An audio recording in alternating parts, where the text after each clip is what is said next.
May is National Stroke Awareness Month. It's something that can impact anybody, and taking quick action can save someone's life and have major impacts in the recovery process. Joining me now is Dr. Juan Gomez with the Jupiter Medical Center. So thank you for being here, doctor. We really appreciate it. We'll start out with you telling us about what the signs and symptoms are of a stroke for our viewers to know about.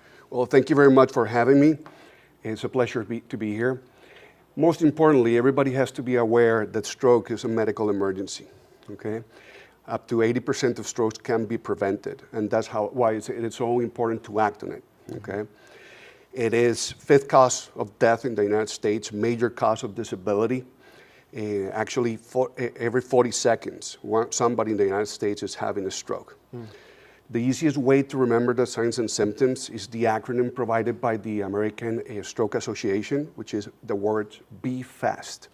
B for loss of balance, E for eye deviation or vision loss, F for facial asymmetry or facial paralysis, A for arm or leg weakness, S for slurred speech, and T to remember that it is time to call 911 if you're having, any of these signs and symptoms. And tell us the different types of strokes. There are basically two different types of strokes. One is ischemic, which is the most common one, approximately 85% of them. What that means is there's a blockage of one of the blood vessels supplying the brain. All right, so there's a lack of oxygen, there's a lack of nutrients, into that specific territory. The second type is hemorrhagic stroke, which is approximately 50% of them. It has a higher morbid mortality and basically means a bleeding inside the brain. Okay, and so when we talk about ways to prevent this and people who might be listening to this want to prevent this from happening, what are some risk factors of a stroke? Okay, so risk factors are basically the same ones that you would have with any cardiovascular disease, all right? You have medical risk factors, you have lifestyle risk factors. Medical risk factors, hypertension, high blood sugar or diabetes, high cholesterol, okay? Sleep apnea is a big one as well.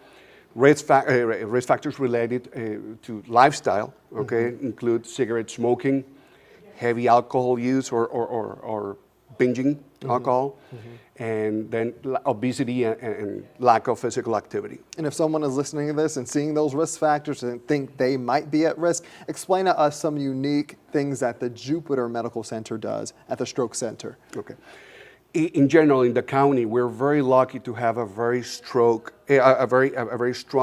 stroke program. All right, multiple stroke centers that provide excellent care. Okay, with state-of-the-art technology and hospitals. Right, at JMC, or Jupiter Medical Center, we are blessed to have an incredible team of medical professionals. Okay, who are very passionate, very committed to the diagnosis, management, treatment of stroke. Right. And this starts with EMS. In this county, our EMS is incredible. How committed and passionate they are about stroke.